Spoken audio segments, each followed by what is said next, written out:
Welcome into another episode of Home Field Advantage. Hope you're all having a great week or weekend, whenever and however you may be listening to this podcast across our great country or our great land. My name is Will Highland. Happy to be here again on this episode. I believe we're closing on 200 total episodes on this pod over the course of the last 2 years. So thank each and every one of you, whether you're listening on Apple, Spotify, Stitcher, Google Play, if anyone even uses that, YouTube audience, Rumble sometime in the future. Just kidding, we're only on YouTube. I don't know. I could ramble on forever. Thank you. Appreciate it. No Twitch stream, so nothing like that. But no matter what, I'm happy to have you guys joining us today. We have the second installment of our NFL specific previews. We'll do fantasy football next week, the week that everyone, or I should say this weekend, because next week a lot of people will be doing their drafts. Then we'll do a Patriot specific preview when we get closer to the kickoff on, I believe, September 8th. But before we get to all of that, couple other housekeeping things. Um, I opened the window, you hear a car go by. It's okay. You're not listening to the wrong podcast. This isn't, an episode of a movie or excuse me, a television show. So there's not going to be any props or anything if you're watching on YouTube. No cars in the camera angle or camera shot. But if you just hear a car go by, it's because I'm just trying to air out this room. This room has been steamy today, which is weird because the weather outside to me, and this is a good transition, here goes the car. The weather outside to me today feels like football weather, right? Like it feels like today was in the mid 60s in Maine, and generally that doesn't happen in August. So it's beginning to feel a little bit like football weather. And last week in the NFC, we talked, a lot about the quarterbacks, which that will be a theme in the AFC as well. But we really talked about how there wasn't any clear-cut team beyond the Niners that was really a consensus contender across the board. The AFC, in my opinion, also has a clear number one, but the rest of it is completely different. We're going to get to that today. I have 5 big takeaways for the AFC that will be a part of the preview. And look, there's been some news, right? Like what last time I spoke to you, JJ McCarthy, there was an injury concern, but now it's official. He's out for the year. Sam Darnold will be the quarterback in Minnesota. That affects the NFC. In the AFC, there's still some starting quarterback jobs that need to be named. We'll talk about Denver. We'll talk about New England. There's been, not a shortage of storylines in the NFL this offseason and this month. And that plays a part in the preview as well. But where I want to begin is with, I think, the number one disclaimer, right? Okay. I'm excited about the NFL season as any, right? But, you know, it's fitting because apparently Taylor Swift came out with a new music video today. So my wife has been excited about that for good reason. I'm excited for the football season to start. But where these two things intersect is with my overall take about the AFC. And it is that the same take I had last year, in which I was proven correct. It is the Chiefs conference until it's not. All right? Just want everyone to understand that. You can talk till the cows come home about the Bills or the Bengals. Those have been the two main rivals of the Chiefs the past few years. You can talk about Lamar Jackson, the reigning MVP, and the Ravens. You can talk about Justin Herbert with Jim Harbaugh in that same division and what that might look like. You can talk about Aaron Rodgers coming back to the Jets after a lost season and what that might mean. And we're going to talk about all these things. But just make no mistake, and I'm not trying to sound like Nick Wright. I have better hair than him, and I get paid a lot less to make better opinions. But the Chiefs are the favorite in this league, if not this, excuse me, in this conference, if not this league, until proven otherwise. Just want to make that clear. I'm picking them to win the conference and win the Super Bowl. Again, I think they're going to three-peat. I'll get to why I feel that way when we talk with Cam and Diesel in a few weeks. Um, but that's how I feel. And I need to let that go because that's how I will shape my preview of the rest of the conference. Because as much like the Patriots were the team of the conference for like a 10-year period between say 2010 to 2020. I know it's not exact science, but just work with me there. The the Chiefs are that now. And the sooner everyone gets on board with that, the more realistic our NFL discussions can be. I mean, they have the best quarterback in the league. They have, from a production standpoint, just one of the best offenses in the league. They have a better offensive line. Steve Spagnuolo's defense is better than it ever was in the early part of Patrick Mahomes' career there under center. And so that's just my number one takeaway as we talk about the AFC is we can dive into all the other stuff and we're going to. But unless you're talking about that with the modifier that the Chiefs are the best team in the conference and they should be the favorite to win it, then the rest of the conversation we have is kind of silly. You know, and one of the hardest things about doing this preview is that look the okay, I gotta close my window. This cricket is annoying. I don't know if you guys can hear it. Just one moment here. Trying to figure out what's worse, Travis Kelce on the podium or the noise from that cricket that I was hearing outside my window. Um, but as I talk about the Chiefs, just let me be clear about one other thing with Kansas City. It's not just a matter of, oh, well, you know, they're the recent champions and they have a great quarterback. It is that they feel inevitable. It's a feeling. So there's all the stats on the ground that we can talk about with the Chiefs. And perhaps I'm burying the lead here, talking uh talking so much about them from the outset, but there's all the stats on the ground, but they feel like an inevitable team every time they take the field. Think about their Super Bowl wins against the Eagles and the 49ers. Those weren't blowouts. Actually, all three, they're a lot like the Patriots in that their Super Bowl wins have been close and they've been to, what is it, 4 Super Bowls in 5 years and 6 or 7 AFC championships or something like that. It's insane. And they did it differently this time. You know, they had to go to Baltimore for that game, I believe.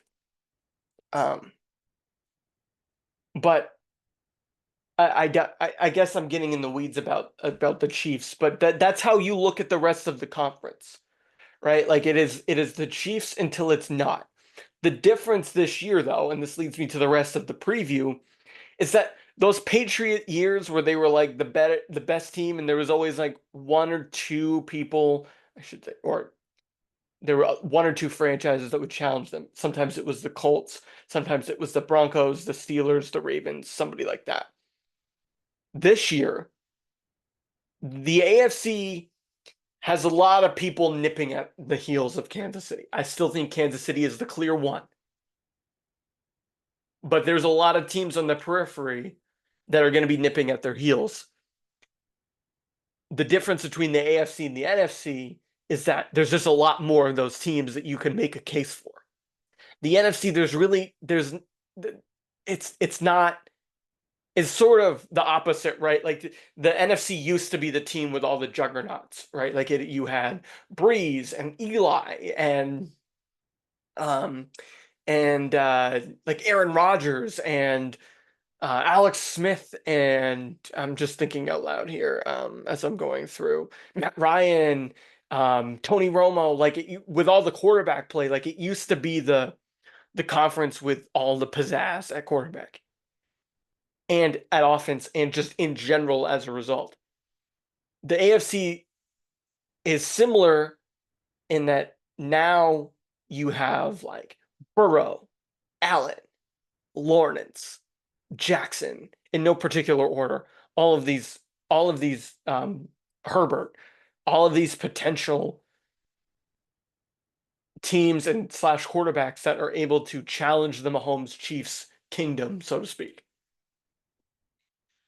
And in part, though, the Chiefs are going to benefit from a division in transition. We know about the coaching change with the Los Angeles Chargers bringing in Jim Harbaugh. We'll talk about more of that in a moment. We know about the Broncos and Bo Nix and Sean Payton, and Bo Nix looks pretty good. We'll talk about that too. The Raiders aren't going to be very good. Another team in transition. And so the Chiefs, it's their division to lose. I think they're easily and comfortably going to win that division. But much like those Patriot teams in the East, they're going to be more focused on can they get a bye, because the rest of the division winners are going to be eating at each other's throats. For example, this leads into my second point. The AFC North is a juggernaut. And I'm going to focus on the quarterbacks here and the potential. But, just from a on paper standpoint, you have the reigning MVP in the Baltimore Ravens, who, quite frankly, need to get to a Super Bowl in order to really remain relevant in this conference in the Mahomes era. Because one thing about the Brady era in New England was once in a while he got beat by Manning or Joe Flacco, right? It didn't happen all the time, but once in a while, I should say, the Brady Patriots lost, right? And we thought Burrow was going to be that guy, but Burrow and the Bengals are also in that division. So you have a division in the North that is made up of two of the other best quarterbacks and teams in the league, or excuse me, in the conference, that are going to be challenging the Chiefs. But they're going to be eating up on each other, and only one of them can be a division winner. Then meanwhile, you have a Super Bowl champion in Russell Wilson, who is relocated to that division. And say what you want about his time in Denver, it didn't work out. Clearly, the Broncos were willing to pay 2 times as much dead cap money as any other team had before in NFL history to get rid of Russ. But he found his way to Pittsburgh, and he's still a guy that threw 26 touchdowns and only 8 picks last year on a horrible team. And they were still 8-9. Put him in Pittsburgh in a better situation. Now, he still has Justin Fields breathing down his neck. That's a compelling team with a good run game, decent receivers, a track record of being a good defense with one of the best defensive players in the world, if not the best, on their roster. The Steelers are a interesting team to look at too. And then lastly, the Browns. You talk about the Browns and their transition. They bring in Jerry Jeudy. They've got a lot going on over there.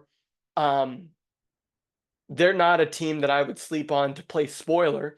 And so that division to me is a lot like last week I talked about the South in the NFC. I think the North and the AFC is a very interesting division, because if you're looking for somebody to take off the Chiefs and pick them off as being the best team in the conference, you're probably going to be looking at the Bengals or the Ravens to do that. But only one of them is going to end up with home playoff games, and only one of them can win the division. And it's both of those guys, both Burrow and Lamar, have a proven track record of not staying healthy, right? Burrow's now had 2 injuries, major ones in his career. I believe Lamar has around the same. So the leaders of those teams, if you're looking for somebody to pick off the Chiefs, it's probably going to come from there. And I don't think that anyone's really up for the task, is the bottom line. I don't think anybody much like the NFC, I think no one can really compete with San Francisco on paper, but we'll see what happens when people line up in the gridiron. So all of that leads me to the rest of the conference, which is that the AFC East is another division that is wide open. Maybe not the Patriots, unfortunately, but Aaron Rodgers coming back, interesting, intriguing. He's pretty old. We've seen old quarterbacks do well before.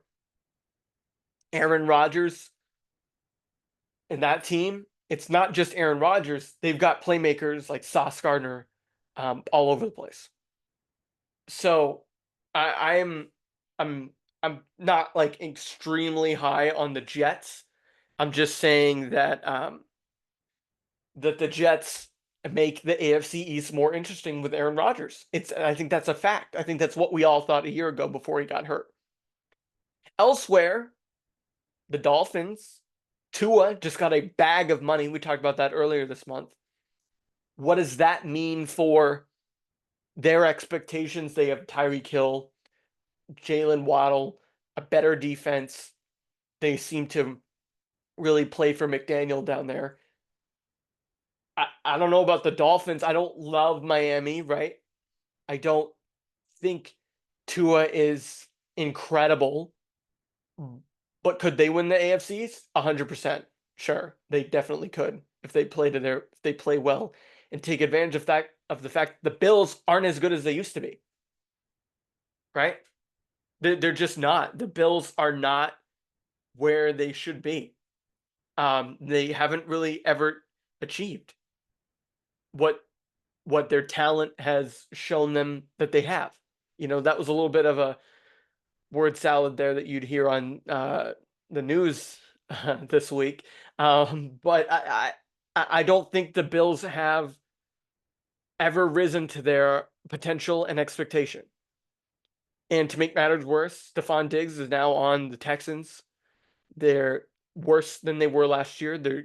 I think any year now you're going to deal with a Josh Allen injury.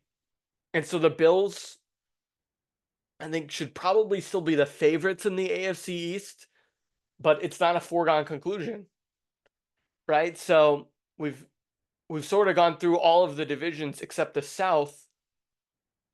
And that was, my third point before I wrap up the AFC East completely is Aaron Rodgers.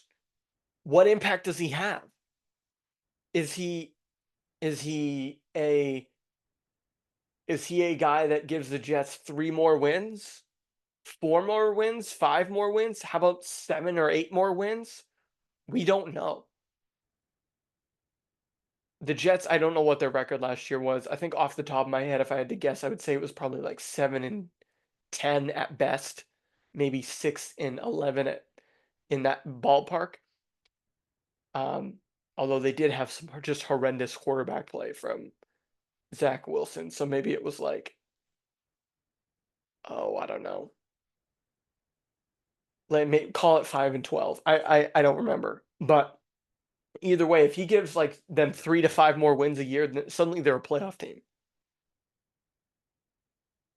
And so that's intriguing to me.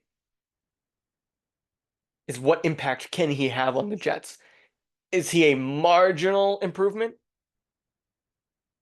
Or is he like, for example, Brady at that age after his Super Bowl years, like when those last 2 years when he didn't really achieve much in the postseason and whatnot to his standards, the Buccaneers were solid. They had talent, a lot like the Jets do, but because of Brady, they were a playoff team. Because of Brady, they won the division. Can the Jets follow that model? Maybe. I'm not convinced of that. But from the oldest quarterback to the youngest, it leads me to my fourth point, which is there is a next wave of QBs in the AFC. And I know I've focused a lot on quarterbacks again. And we'll just have to accept that that's part of the NFL discussion in 2024, as much as I dislike it. It's just kind of how we judge situations of teams. But there is a next wave in the AFC. And some of these guys, like Bo Nix, Drake May, are in their rookie year. We don't know what they're going to be yet. I think I'm going to save this take. It's in development. But I think Bo Nix could shock some people this year. That's all I'm going to say. Drake May, we're not sure he's going to play. I think Bo Nix is going to get the starting job in Denver. Drake May might not play much. Will Levis seems to be the guy in Tennessee. He's part of that next wave. But this next wave is all guys with question marks that we're not really sure about. People didn't love Bo Nix in college. I did. Justin Fields in college, everyone was obsessed with him. He gets to the Bears, clearly not a good situation, never really pans out. He gets a second chance with Pittsburgh, but he's also sitting behind Russell Wilson. How big of a leash does Wilson have?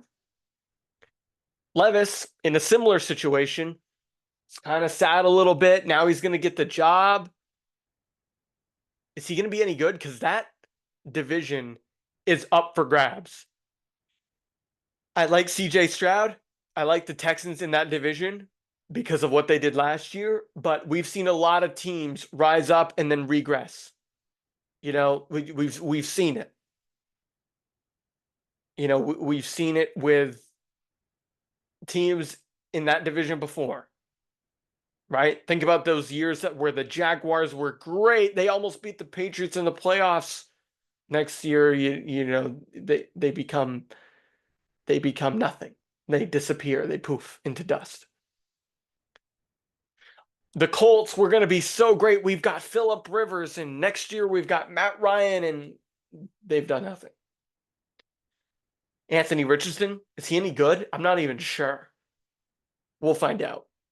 CJ Stroud, Will Levis, Anthony Richardson, you've got another wave in that. You know, they're part of that next wave. And Will Levis in that division is a part of it, too. For either for better or for worse, we'll figure it out. Trevor Lawrence is a big year for him, right? And this leads me to my last point, is there's two particular quarterbacks in this AFC where it's a big year for these teams. They met in the playoffs not that long ago, the Jacksonville Jaguars and the Los Angeles Chargers. Justin Herbert, Trevor Lawrence, both drafted very high in 2020 and 2021, respectively. But neither one of them have really skyrocket to a point where they're matching what the hype was around them. You know, neither one of them have done that. And that's my last point on the quarterbacks in this conference of my 5 takeaways is what impact are we going to see of Jim Harbaugh in Los Angeles? Is there a rising tide lift all boats? He's got a lot of drama around him right now. It's going to be hard. We'll see what that we'll see what that entry is like back into the NFL world for Harbaugh and the Chargers. West Coast guy, going to the West Coast. You know, a lot of movement there. Got a quarterback, certainly with raw skill. Justin Herbert, though, every year you're waiting for him to take this big, you know, meteoric rise. Hasn't happened. Same thing, Trevor Lawrence. Everybody knew, we've been talking about Trevor Lawrence for 7 years, since he was a kid at Clemson. At this point, what is he as an NFL quarterback? I'm not sure. You know? And then the last guy who I kind of skipped over, but I'm going to save this take. I'm going to save my Bo Nix take. I'm going to save some of these takes for when we meet up with Cam and Diesel. But ultimately, when we talk about the AFC, we're talking about the Chiefs and we're talking about everyone else. But the difference between the two conferences is everyone else in the AFC, there's a lot more to like there. You know, the NFC, there's really not a ton to like. Like, people are really low on Dallas this year. People are really high on Green Bay. Everyone's all over the map with the NFC. The AFC, there's a little bit of a consensus on who's going to be pretty good. Like, we know the Patriots are rebuilding. We know the Raiders aren't going to be very good. We know that the Browns are sort of caught in between. sort of like the NFC on that regard. But the rest of the conferences, like, we know a lot about who's going to be competing for the playoffs, but we don't know what order they're going to be in. And it's not just similar to the NFC, where I guess you have some teams at the bottom that are competing for these wildcard spots. I think it's pretty clear if you ask anybody that the division winners are going to be the Chiefs, probably the Texans or Jaguars, maybe, but if you ask most people, they're probably going to see the Texans. And then you go to the North, a lot of people are probably going to lean either Baltimore or Cincinnati. And in the East, a lot of people are going to lean Miami or Buffalo. So that right there accounts for 5 playoff spots. There's only 2 left after that. But meanwhile, you've got the Jets, you've got the Broncos, you have the Chargers, you have the oh man, right there, the Steelers. Like, you have all these teams. I could believe an argument for any of those other teams also winning their divisions, if we're being honest. Maybe not the Chargers, because I think it's the Chiefs division till it's not. I've said that enough tonight. But that's where I'm at. It's weird because the AFC is more competitive, more compelling. But at the end of the year, it's probably going to look pretty similar to the NFC, because you're going to have a bunch of teams in the middle beating up on each other. That's the weird part. Both conferences have a clear number one, the teams that went to the Super Bowl last year. Both conferences also have a competitive middle and sort of a wide bottom. But I think the difference between 2 and 9 in the 2 seed and the 9 seed in the AFC is going to be a lot closer than the 2 and the 9 seed in the NFC. Because as I said last week with the NFC, if the South is bad and there's one good team that pulls away, that's gonna help the rest of the conference in some respects. So it's exciting. It's the NFL season. We'll be back next week to talk about the fantasy side of things. I don't know if like, share, disagree, comment, yell at me, send me a DM, do whatever you want. It's NFL time. It's time to pick up the popcorn, pour a glass of beer, sit there on a Sunday afternoon and see what all these talking heads like me actually know about the sport. And chances are there's going to be a lot of things I say that are wrong in the next couple weeks. But I'm also probably going to be spot on about a lot of stuff, and without humble bragging too much, because this sport, as unpredictable as it is oftentimes plays out sort of how anyone would think. There's a reason why I've predicted 3 consecutive Super Bowl winners.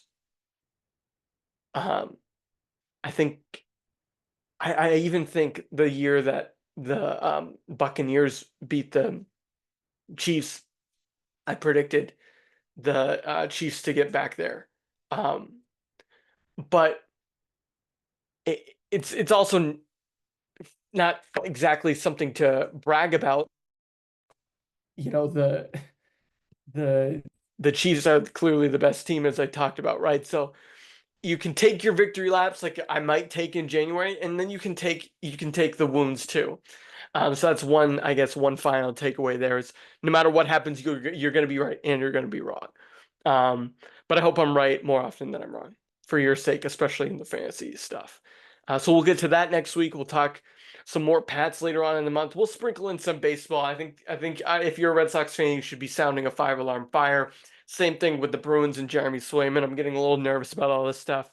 We'll also have Diesel check in on the hockey side of things too before the month is over. We have all that and more to look ahead to. Hope you join us next time. In the meantime, you can like, share, and subscribe wherever you get your podcasts, as well as follow us on social. But until then, my name is Will Highland, and you have been listening and watching Home Field Advantage.